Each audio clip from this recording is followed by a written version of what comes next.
Vamos lá, boa noite, todo mundo bem? Sejam todos bem-vindos. Antes de mais nada, antes da gente começar a nossa prece, de novo, agradecer a todo mundo.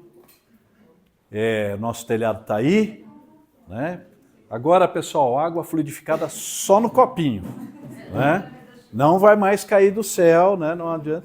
Pedimos para a corrente indígena da casa ficar sem fazer dança da chuva por um bom tempo, Mas agora estamos aí. Então, pessoal, muito obrigado. Obrigado a todos que colaboraram. A gente vai ter mais conforto térmico, inclusive, mais economia no ar-condicionado. Essas telhas, elas são com isolante térmico no meio, mais conforto acústico, A gente já percebe que a acústica da casa está um pouquinho diferente. E em dia de chuva também, além de não chover dentro, vai dar para a gente ouvir também, Então, todo mundo que colaborou, quem deu um dinheirinho, quem fez um Pix, quem veio aqui, quem nos auxiliou nos trabalhos, quem veio só trazer merenda, quem veio ajudar com apoio moral, os engenheiros e arquitetos que estavam de plantão, falou, faz aquilo outro, E o pessoal lá em cima do telhado ralando. E olha, pessoal, tão abençoado o trabalho, tão unido, que são os irmãos dessa casa, que nos dá muito orgulho, que nós trocamos um telhado de 70 metros quadrados em 6 horas. Nós começamos na prática às 9 horas da manhã, e quando era 2 horas da tarde, o telhado estava trocado. Ainda faltam alguns acabamentinhos aí e tal, mas já foi uma meta.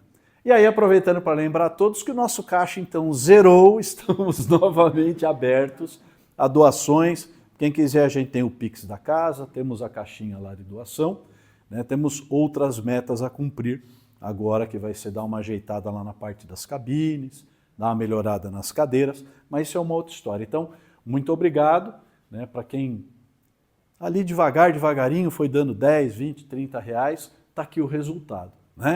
Então vamos estar um pouquinho melhor para receber a todos aqui nessa casa, tá ok? Então tá bom, só isso, Não tem mais nada a falar? Então tá bom. Então, dito isso, e a mulherada, teve os homens no sábado que ralaram e a mulherada que também ralou aqui na limpeza, na faxina.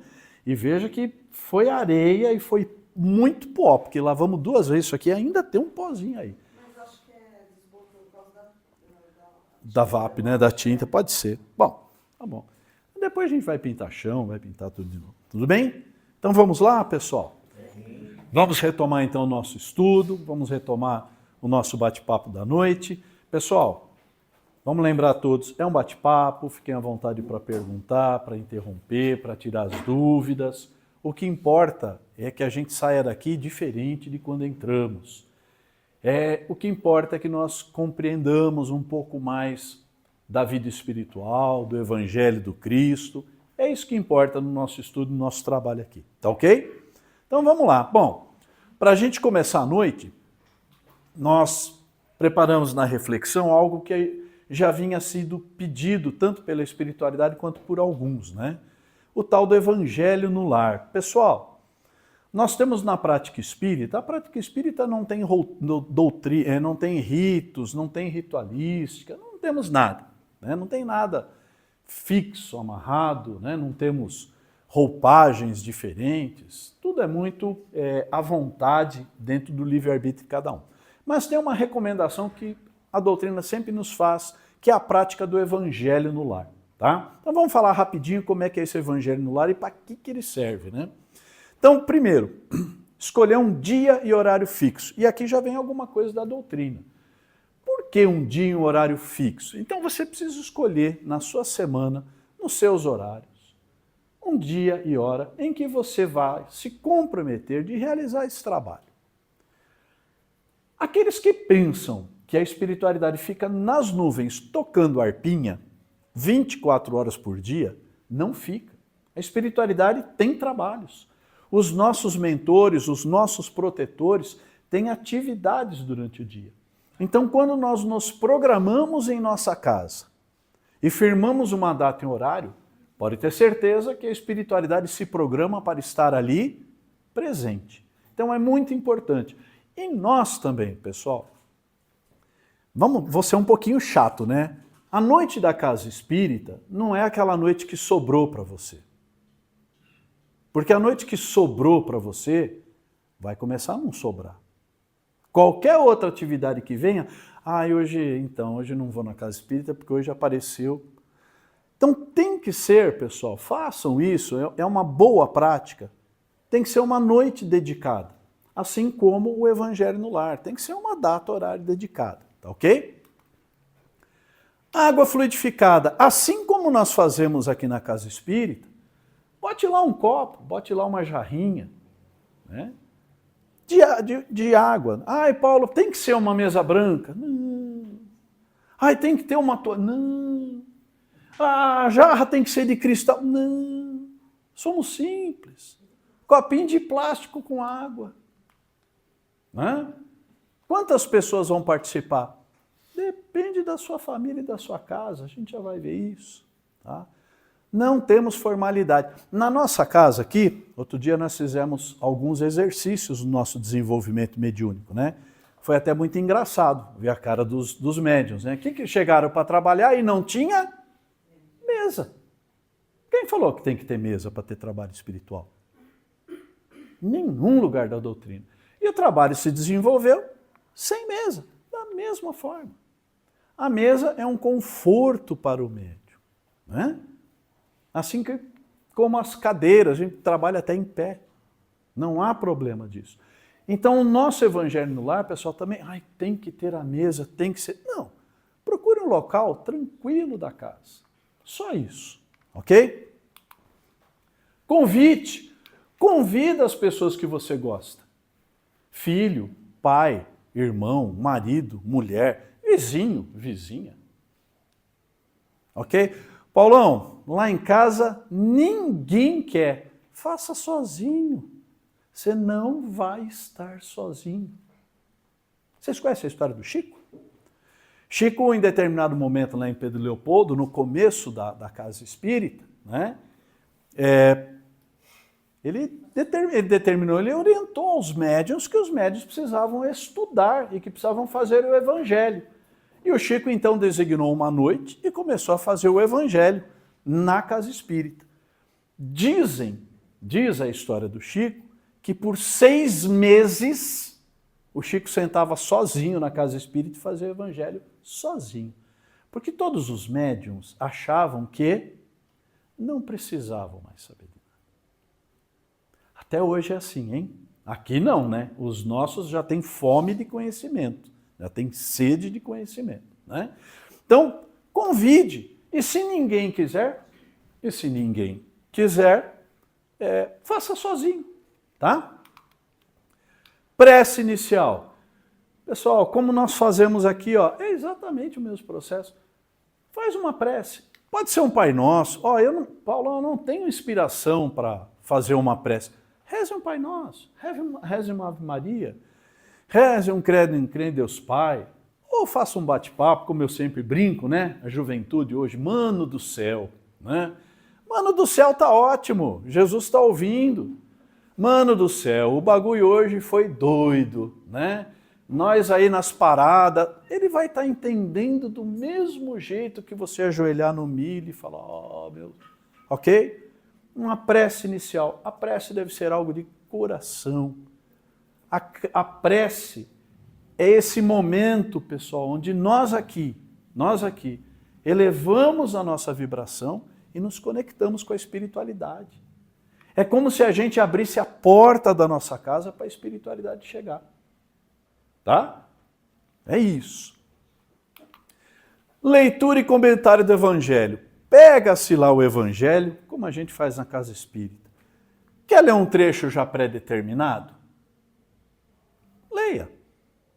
Eu vou dar uma lida, eu vou dar uma estudada, porque eu que leio lá para minha esposa, para meus filhos, então eu preciso pelo menos saber. Tá bom, tá ótimo. Não quer? Faça como a gente faz na casa espírita. Pega o livro e abre. A espiritualidade sempre nos providencia um assunto conveniente para a reunião. Tá?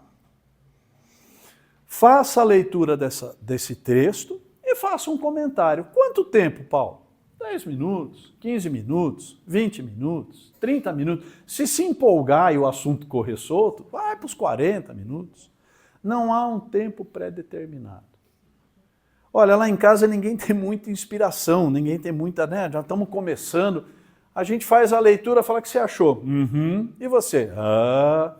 E você? Ah. É isso, é isso.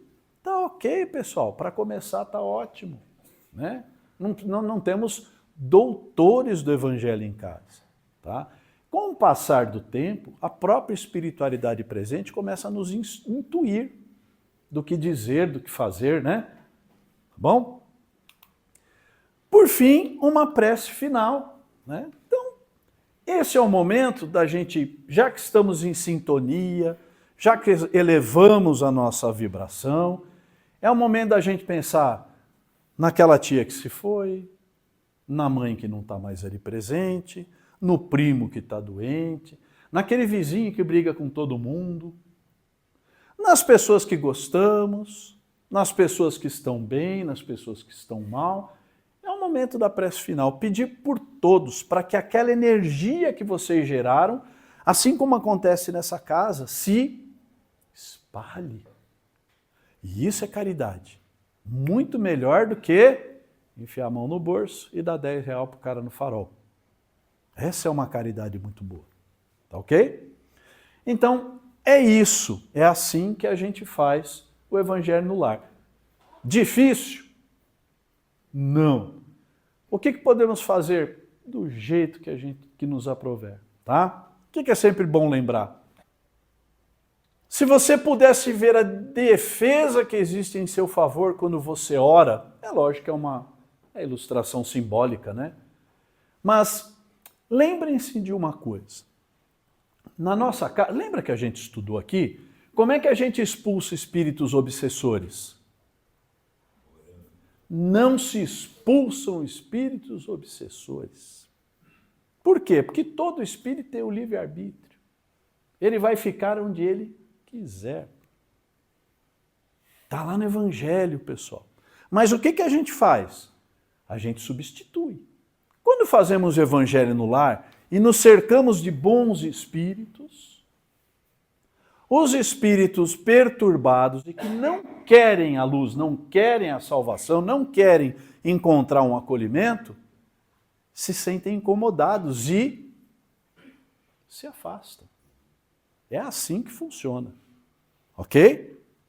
Agora dizer que, não, porque... E outra, né, pessoal? Não adianta fazer o evangelho no lar e continuar xingando o vizinho, né? A gente precisa da nossa transformação interna, tá? Quando fazemos o evangelho no lar, o que acontece no plano espiritual? Há uma presença muito forte de bons espíritos.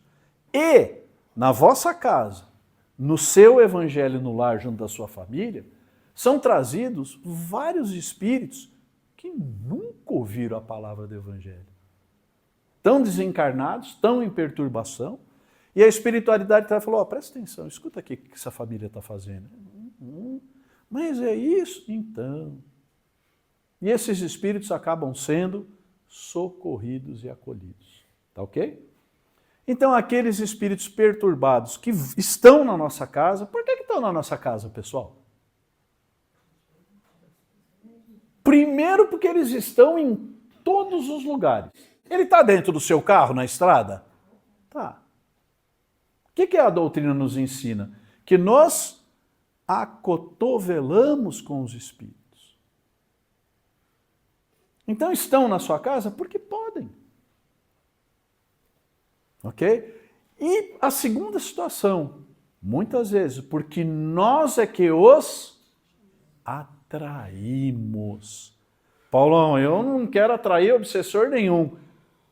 Diga-me quem tu és e eu te direi com quem tu andas.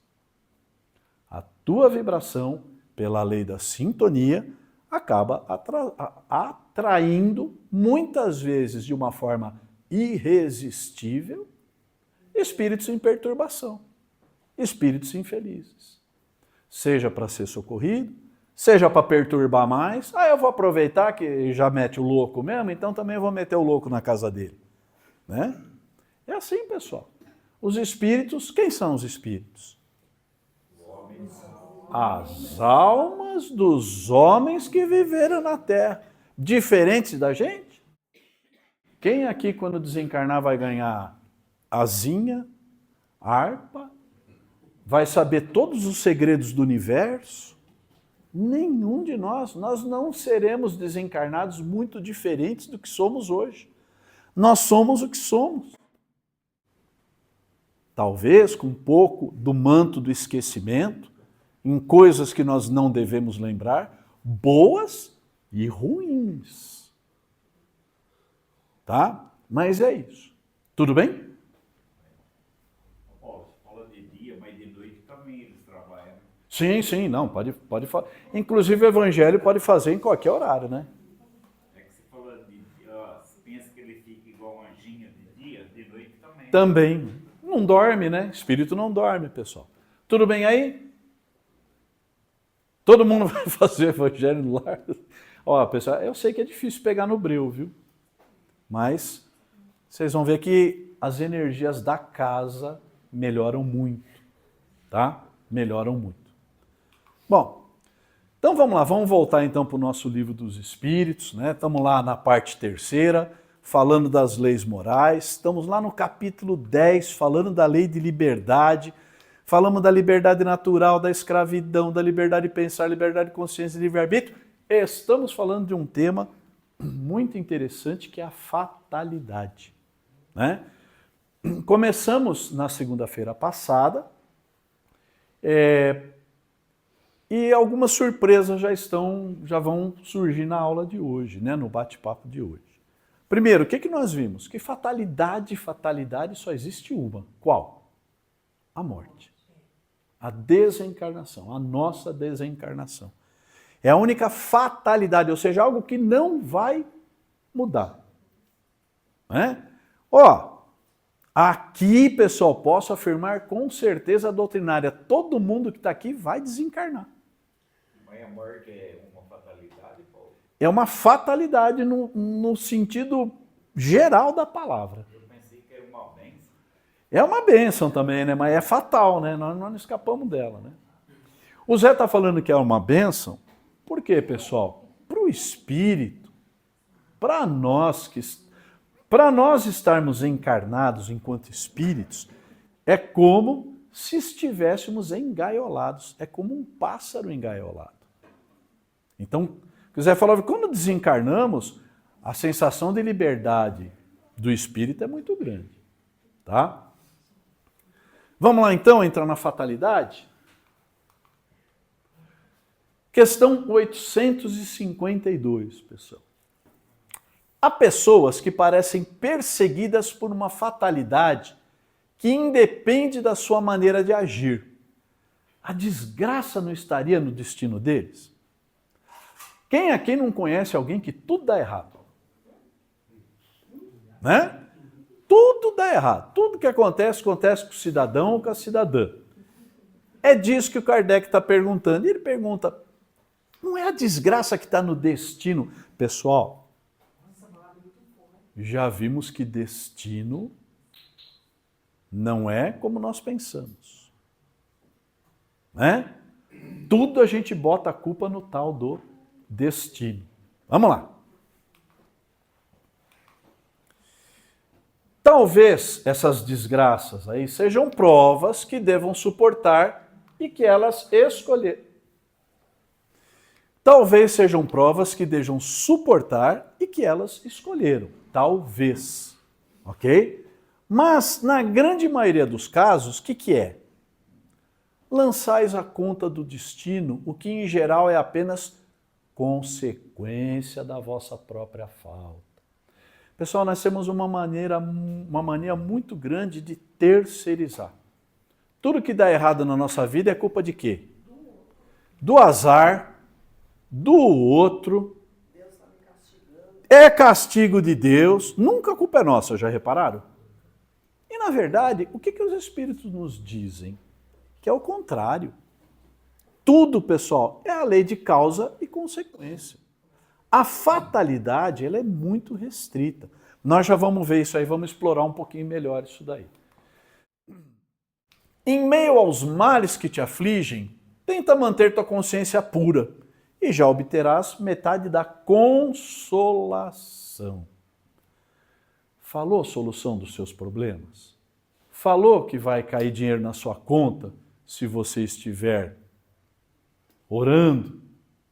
Falou que vai haver consolação. Pessoal, nós temos que passar pelas provas que temos que passar. Seja agora, seja mais para frente.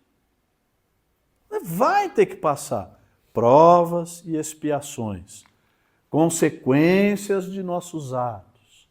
Nós temos que passar por isso para aperfeiçoar o espírito. Ok? Daí tudo bem? Então, não adianta a gente ficar culpando a sorte ou o azar. E é engraçado também, né? Quando a gente se dá bem, é a sorte. Quando a gente se dá mal, aí é castigo de Deus. Né? Não foi que Deus, então, te deu um merecimento. Né? Então, nós temos essas manias porque somos muito materialistas ainda. Pensamos ainda de uma forma muito materialista. Tá? Algumas pessoas só escapam de um perigo mortal para cair num outro. Ok? Parece que elas não podiam escapar da morte. Não há nisso fatalidade?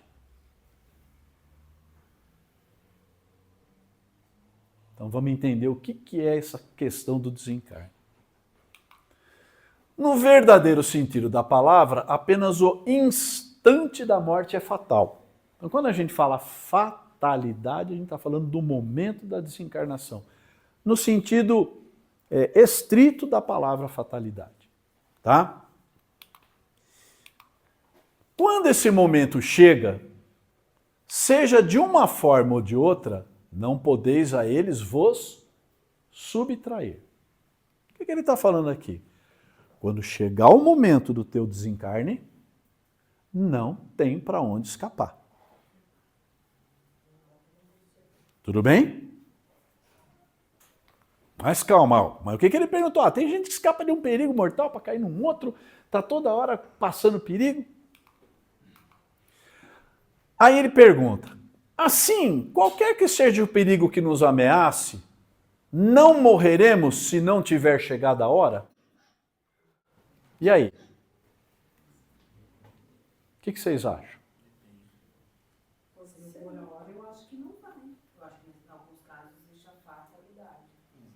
Não chegou a hora. Qualquer perigo, não vai acontecer nada comigo.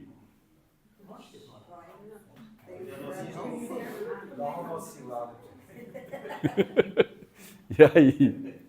Quem acha que sim? Quem acha que não? Não acha nada, né? Então vamos lá, vamos por partes. Vamos entender uma coisinha aqui para não ficar mal compreendido, né?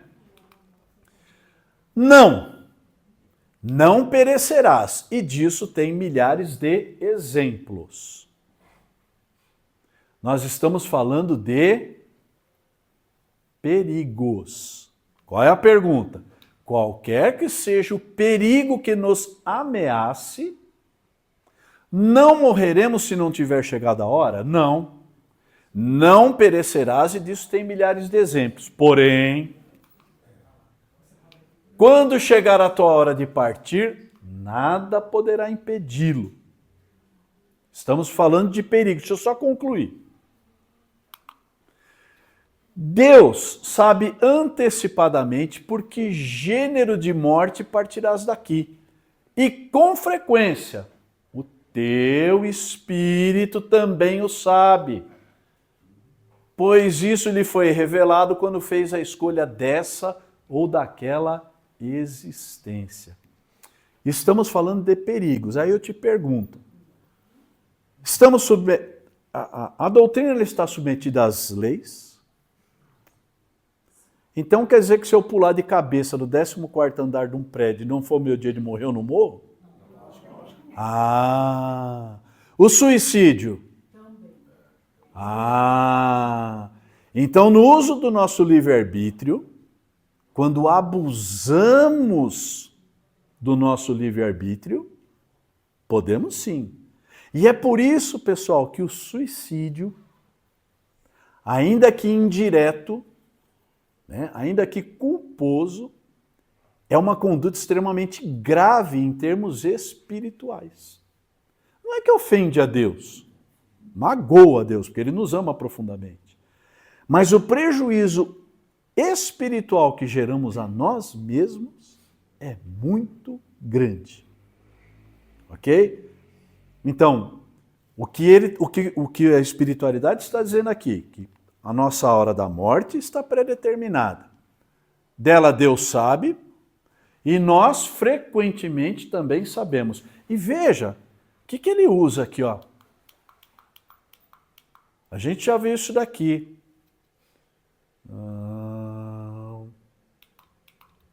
Ele fala do gênero, né? Ele fala do gênero de morte. Por que gênero de morte partirás daqui? Porque temos o livre-arbítrio, podemos atenuar, podemos agravar, mas se estamos predeterminados a viver 50 anos e desencarnar com um infarto do miocárdio, isso vai acontecer. O gênero do desencarne. Concluir minhas missões, concluir minhas provas. Ninguém, pessoal, absolutamente ninguém, fica nesse mundo de provas e expiações, que é um mundo de provas e de expiações, um segundo, se não for útil ou necessário.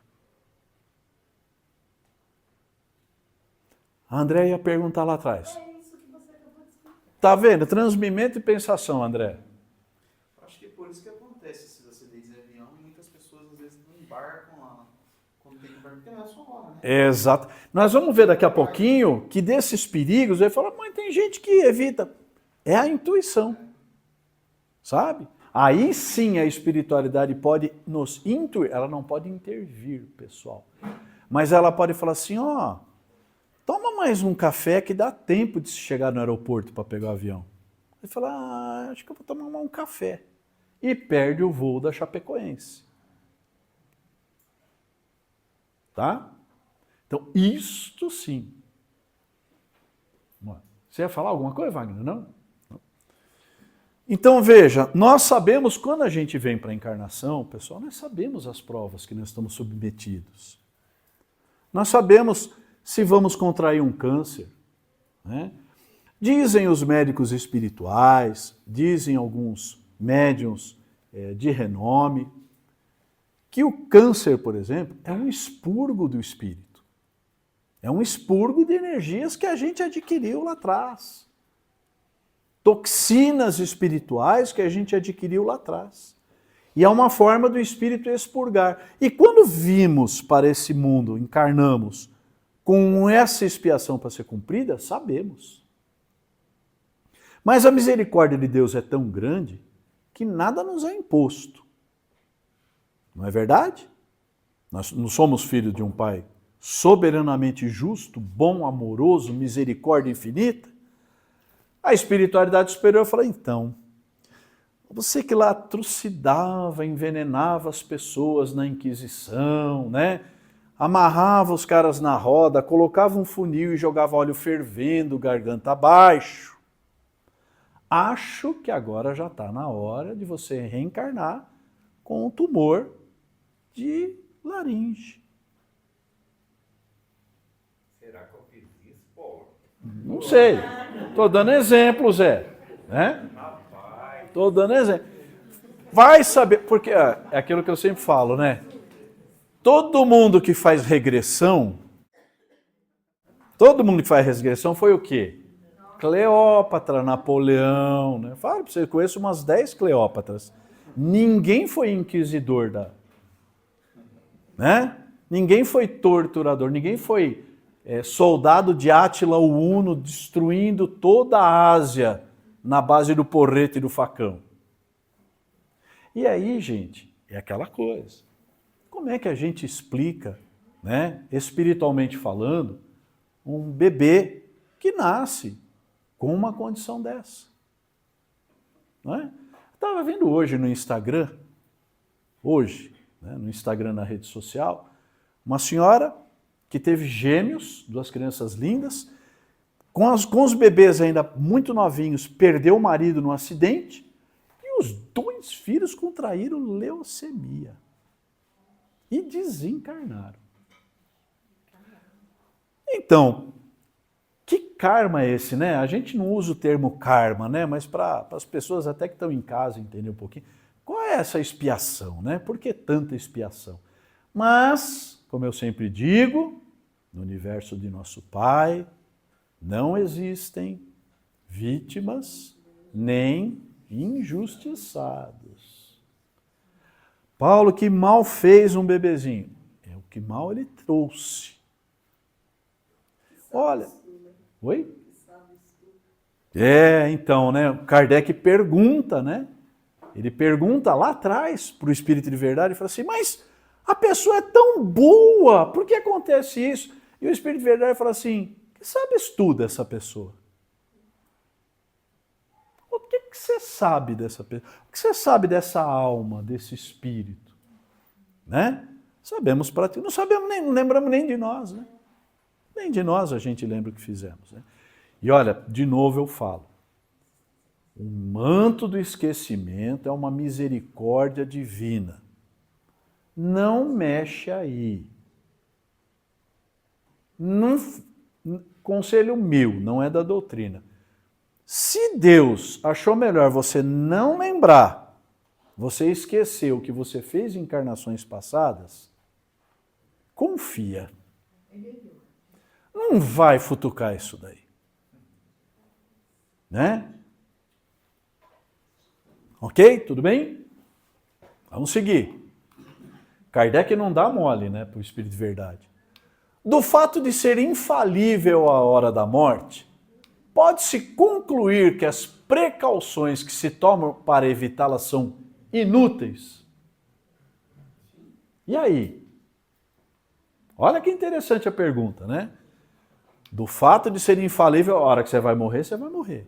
Então, qualquer precaução que eu tente evitar é inútil. O que vocês acham?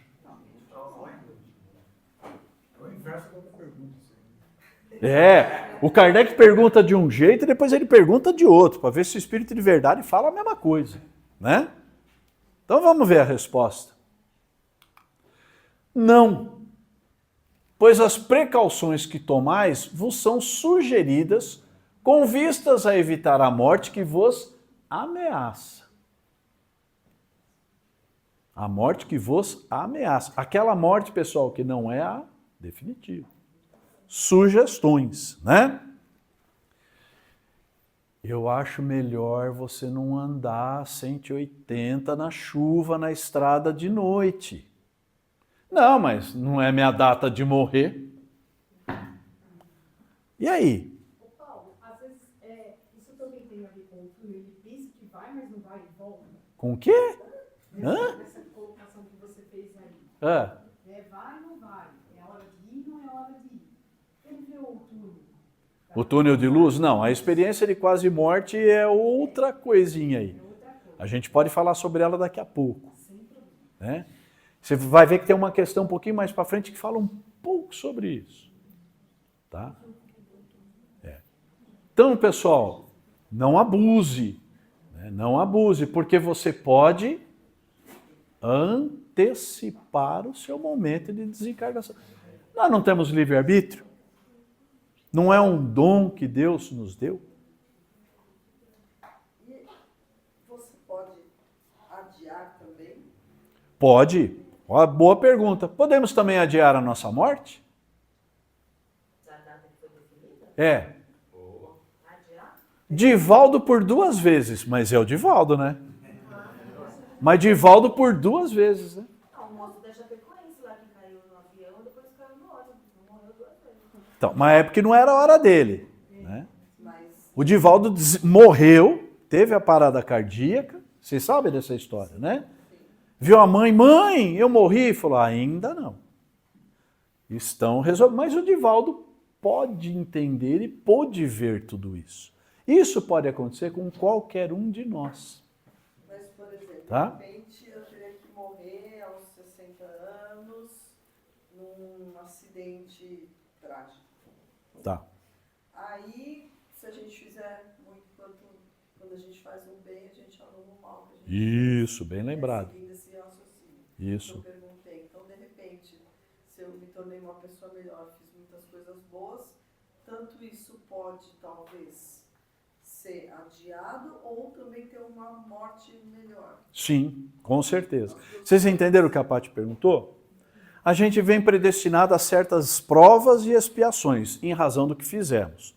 Chega aqui, falou, ó, teu caminho é esse. Mas aí você resolve dar uma grande melhorada, você começa a fazer caridade, você começa a entender, você começa a efetivamente se modificar, né? Como é que a gente anula o mal feito, pessoal? Fazendo bem. Como é que a gente modifica o mal? Primeiro, pelo arrependimento, a culpa. Depois, pelo sofrimento, a expiação do mal que fizemos. E por último, a reparação. E por último, a reparação do mal feito. Então vamos supor que a gente vem, como a Paty falou, cara, e dá um show de bola. A gente se melhora muito, começa a fazer muita coisa boa, né? Monta uma casa de crianças, como o Divaldo montou, e a espiritualidade fala assim, não, deixa ele mal um pouco, está fazendo um trabalho bom. Sim. Mas essa ordem vem... Essa ordem é só de um cara. Do próprio, de Deus. É do Pai. Quem é que sabe a hora da desencarnação? Deus e nós. Né? Veja, pessoal, é até interessante. Na doutrina, nos livros, nas psicografias, o que a gente vê espiritual? Lá o Paulão, 90 anos de idade, será que eu chego lá, né? Um fiozinho assim de vida, aquele monte de irmão espiritual em volta, Patrícia ela chorando, e a espiritualidade falou, ó, eu espero que você esteja chorando, né? Ela vai estar assim, vai, né? Mas como é que funciona? Olha, a gente vê isso na doutrina, né? Os bons espíritos falam, está tudo pronto para o desligamento desse irmão. Está tudo pronto, está fácil, é só... Estamos aguardando a ordem dos maiores, até o último segundo. Olha, já praticamente já está desencarnado, já está dormindo, já está fora. Aguardemos ordens superiores. É assim que funciona. E essa ordem vem das esferas muito superiores, né? E assim, pessoal, todo bem que fazemos é nosso advogado por toda parte. Já dizia o Chico. A nossa desencarnação tem muito a ver com o nosso procedimento moral na Terra, né? Podemos desencarnar com sofrimento ou sem.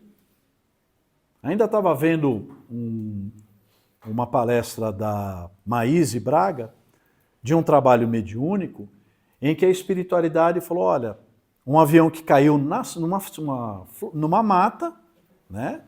E esse espírito comentou o seguinte, dos 18 que ocupavam o avião, 8, você viu? 8 não puderam ser resgatados por nós. Os outros 10 foram resgatados por irmãos indígenas. Que algumas casas espíritas, não, isso daí não, esses irmãos são... Veja, são irmãos espirituais que dominam as florestas. Trabalham nessa casa. Né? E conseguiram resgatar na floresta esses 10 irmãos. Os outros 8 não acreditavam em nada, não queriam saber de nada, e foram levados por quem? Pelos seus parceiros. Ô Paulo, e no meu caso, nos 30 anos, Eu era ruim pra caramba, cara. Pensa num cara ruim, mas o diabo dava volta de perto de mim.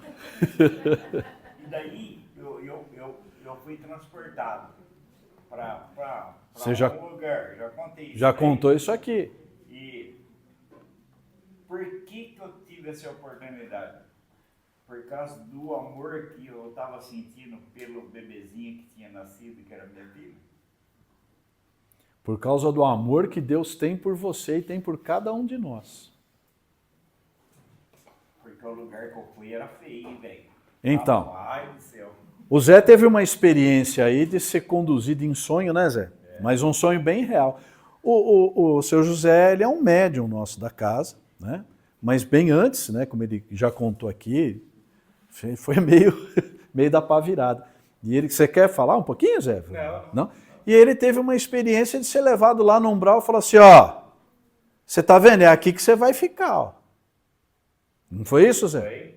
Você tá gostando do que você anda fazendo? Ó, é aqui que você vai ficar. Aí acho que o Zé falou melhor não, né? Eu falei, pelo amor de Deus, aqui não, velho. Aqui- E aí se modificou, né? Exatamente.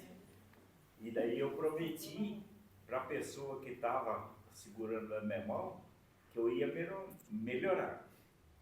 Já está fazendo, era 30.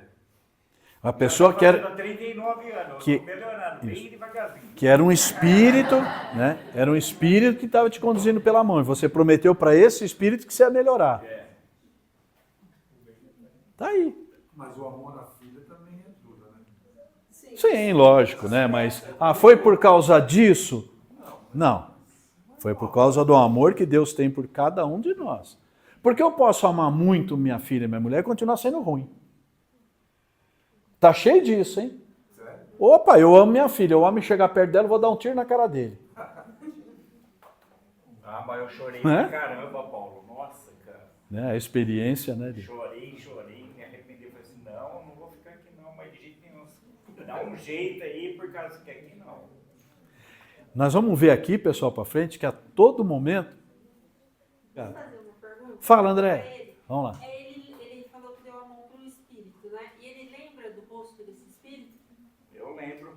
Você lembra até Eu hoje lembro. da feição dele? Eu lembro, era uma mulher bonita. Você não conhece, Zé? Não conheço. Nunca viu. Não conheço. É por causa que eu estava 60 dias já desacordado. Uhum. Minha mãe já nem ia mais no hospital ver eu, coisa e tal, porque os médicos já tinham desenganado, assim, entendeu? Daí quando eu dei por mim, eu tava cheio de fio, assim, tomando choque pra tudo que é banda. E a hora que eu voltei, entendeu? Aham. 42 quilos. Eu não podia andar, o nego precisava carregar eu. Aí, ó. E foi rapaz, foi antes da novela Viagem. Quando passou a viagem, meus filhos davam risada. O pai sonhou, pai. Eu falei, não sonhei, rapaz. Olha só. Eu fui lá, cara. Acharam que você viu a novela no hospital e É. isso aí. Depois que passou a novela, aconteceu isso daí mais ou menos, ó. Só que eu não vim atentar ninguém, você entendeu? E acho que eu tive uma oportunidade de voltar. Eu acho Exatamente. que eu tive, por causa que... Com certeza. Com certeza. Pessoal, muita coisa acontece nos nossos sonhos. Que a gente vai lá, né, na emancipação da alma, a gente vai lá, a gente está muito ruim, a gente vive uma série de coisas, ouve um monte de coisa e volta melhorado. Alguns têm o benefício de poder lembrar, né? A maioria de nós, nenhum de nós é esquecido. Todos nós somos intuídos, todos nós somos chamados para lá. Né? Todos nós somos aconselhados todas as noites. É que a gente não lembra. E a gente vai se melhorando e vai se modificando. E até para a espiritualidade superior, falou assim, ó, deixa ele acreditar que é por vontade dele mesmo. Até nisso existe caridade. Mas nós toma esse susto, sim, toma. Quantas pessoas já não ouviram falar sobre isso, né? Na hora que você estava falando da lembrança, eu estava pensando, eu falei, nossa, eu não quero lembrar não disso daí, rapaz. É, né? O que eu fiz para trás, deixa para lá, coisa, então vamos viver daqui para lá. Isso aí. Não, pois as precauções que tomais vos são sugeridas com vistas a evitar a morte que vos ameaça, não a fatalidade. Veja, o Espírito de Verdade, ele define muitas palavras, né?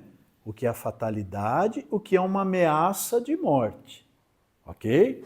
Então, ameaça de morte, nós estamos sujeitos todos os dias, 24 horas por dia. Né? Ah, Paulo, mas se não for a minha data fatal, se você errar e errar muito pelo seu livre-arbítrio, você pode sim antecipar. Né? Normalmente, né, até nessa palestra da Maíse, normalmente somos retirados do corpo antes dos acidentes. A grande maioria de nós tem esse benefício. Alguns não. Ok? Fala, Beto. Quando uma pessoa fica doente, então, hoje tem muito recurso, então fica doente, tira um pedaço, tira o bom, daí faz tratamento, enfim, vai estendendo essa vida difícil. Isso é uma bênção ou não? Olha, aí é uma questão, pergunta é boa. Pessoal, a pessoa fica muito doente, aí começa, né, tira uma coisa dali, opera de lá, faz um tratamento aqui e vai se prolongando. Isso é uma bênção? Vou dar o meu ponto de vista. Isso para mim é uma oportunidade. Mas uma bênção eu acho que não.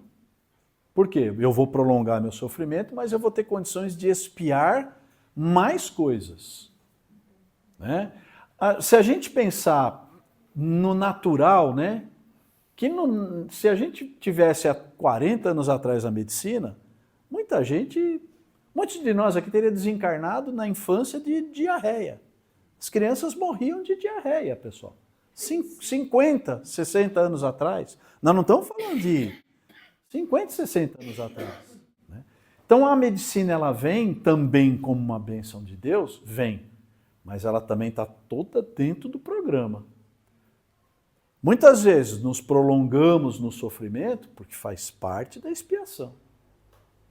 E também temos o livre-arbítrio de falar o quê? Não quero esse tratamento. Não é? Esses países que as pessoas morrem de fome ainda. Esses países, vou falar mais. Foi esses países que as pessoas morrem de fome ainda. São espíritos que ainda têm a expiar. Gente, não acreditamos no pecado, acreditamos na causa e consequência. Somos espíritas, né? E nós acreditamos na lei de causa e consequência. Vocês realmente acham que essas pessoas que hoje estão roubando bilhões, tirando comida de merenda, tirando dinheiro de trabalhador, de aposentado, vocês acham que realmente isso aí não vai ficar, não vai dar nada? Eu acho que vai. Aí reencarna nessas situações. Ai, mas é uma criança. Sim, é uma criança hoje, mas o que é que esse espírito fez para estar espiando aqui? No universo de nosso Pai não existem vítimas e não existem injustiçados. Pessoal, se a gente não entender isso, então Deus não é soberanamente justo, não é misericórdia infinita, nem é bom. Quando a pessoa recusa o tratamento, Pode ser considerado, sim. Né? Depende muito do tratamento, né? ela vai morrer daquilo do mesmo jeito. Exato. Depende do tipo de tratamento, tipo de doença, né? Fala, olha, sei lá, você está com uma gangrena, vamos amputar o pé, que você vai viver mais 50, 60 anos. Não quero. Mas isso vai te dar uma septicemia que você vai morrer. Não quero. Isso é um suicídio. Isso é um suicídio. Né? Agora, como? É um suicídio involuntário? Não, é voluntário. É voluntário. Né? Assim como o uso abusivo de drogas, de álcool, de cigarro. Gente, André Luiz, né? Então, nossa, espírito André Luiz, foi-me nosso lar. André Luiz ficou 8 anos no umbral. Por quê? Porque ele, pela sua imprudência, ele contraiu uma úlcera estomacal de tanto beber e males da sífilis da vida de prostituição que ele levava. No filme isso passa, né? Ah, nossa, o médico que não atendia ninguém ficou 8 anos no umbral. Vai ver a história, não é assim. Dá a impressão de que Deus fala, 8 anos de umbral para você, 12. Não, é consequência. O que vocês veem no filme? Que ele apresentava no perispírito uma úlcera que não cicatrizava. E é isso que a gente vê nos trabalhos aqui de quarta-feira. Isso, né? Que isso foi ocasionado pelos maus tratos. Ele se suicidou. Em algum momento, Um suicídio indireto. fala sobre isso, né? Ele vai para o Vale dos Suicidas e ficam falando suicida, suicida, e ele chega revoltado do nosso lado e fala que eu não me suicidei, mas não me suicidei. Suicidou-se, irmão. Com um, né? Bom, Fala, se a Zé. gente não acreditar na causa e na consequência, a gente vai pensar também que Jesus é mentiroso, porque a colheita, cuidado com A semeadura é opcional, a colheita é Se você não obrigatória. acreditar na causa e na consequência, então Jesus é mentiroso. Exatamente. E não é. A lei está aí, ela funciona. Nós é que temos uma visão curta. O Evangelho fala, somos crianças espirituais, pessoal. E eu completo. Somos crianças espirituais e bem mimadinhas. Bem mimadinhas. Tá? A gente, eu quero, eu não gosto. Nós não temos um entendimento muito bom ainda do que realmente somos, né? E o manto de esquecimento nos auxilia demais. Só vamos acabar isso aqui. Deixa eu ver se a gente já tem. Então, esses conselhos constituem um dos meios para que essas mortes equivocadas não ocorram. Tá ok? Deixa eu ver se tem mais. Não. Então, nós vamos parar aí, porque o nosso tempo já falta só 2 minutos. Alguém tem mais alguma pergunta? Fala, Vagnão. Paulo, então, os aparelhos desligados, na hora que ele dá aquela melhora da morte, fala, né? Ele dá aquela melhora, mas ele melhorou. Aí você vira as costas, ele desencarna. Então, a doutrina fala disso, né? O Livro dos Espíritos fala um pouco disso. Primeiro, o Livro dos Espíritos nos fala que um último segundo... nós somos contra a eutanásia. Ok? O que é a eutanásia? A pessoa está terminal, vai lá e bota para dormir. Né? Suicídio. A gente vê isso em alguns países de primeiro mundo. Né? Tem até um documentário que eu assisti um tempo atrás, aí algum tempo, falando sobre isso. Para pacientes terminais, o cara conta que não vai morrer, pratica eutanásia. Bom, mas veja, o que o Livro dos Espíritos nos fala? Que um arrependimento num último suspiro, num último segundo, né, ele vai nos evitar, às vezes, uma encarnação inteira. Sabe aquele último segundo que você está pendurado na última pena do urubu e que você fala assim, não devia ter falado assim com a minha mãe. Isso pode te evitar uma encarnação inteira, tá? Então, é mais ou menos por aí, ok? Não ouvi. Se eu tiver um ente querido, eu tiver no aparelho, eu falo assim, eu quero que desligue, se o médico permitir. Isso é uma decisão. Olha, ela está fazendo uma pergunta difícil aqui. Se eu tiver um parente num aparelho e a família resolver pedir para desligar, é uma decisão muito da família. O que eu digo para vocês hoje em termos... Já falei sobre isso aqui, temos alguns médicos na casa. Hoje, existem algumas tecnologias da medicina que mantêm um corpo morto vivo. Né? Então, a pessoa é capaz de ficar tendo dinheiro. Schumacher está quantos anos aí num coma irreversível? Sabe? Mas aí eu acho que é uma decisão de cada um. Tá? De cada um. Eu tenho a minha opinião, mas ela é minha. Doutrinariamente, o que a espiritualidade nos fala? Que a eutanásia não. Mas se aquele corpo está sendo mantido, tem um aparelho que está no lugar do rim. Tem um aparelho que está respirando para ele. Tem um aparelho que está alimentando ele. Tem um aparelho que está mantendo a condição de temperatura dele. É tanto uma modernidade que eu tenho uma dúvida muito grande. Um dia eu ainda vou perguntar isso para algum irmão espiritual. Como é que fica esse espírito? Você sabe que isso é uma reportagem hoje no jornal? Que teve um príncipe, que eles falam, príncipe adormecido. Ficou 36 anos. 36 anos. Morreu, né? Morreu. Igual o Schumacher. Não, mas ele tinha função cerebral ainda. É que tecnicamente você considera a pessoa morta quando ela deixa de ter atividade cerebral. Então, mas se você... Você continua com uma atividade cerebral, o resto do corpo é mantido em funcionamento de máquinas. Pela medicina, é a morte cerebral que vale mesmo como morte, né? Porque Exato. está funcionando. Mas não sei, né? Se esses aparelhos mantêm, fica... Mantém, fica. Mas na hora que o cérebro cessa a atividade, que é o pensamento, que é onde está o espírito, eu acho. Aham, sim. Aí morreu. Morreu Não tem jeito. É. É hora de você tirar a órgão e fazer transplante. É isso aí. Beleza? Tudo bem? Vamos encerrar então, pessoal? Então, muito obrigado a todos, obrigado pela presença de todos. Até a próxima segunda-feira.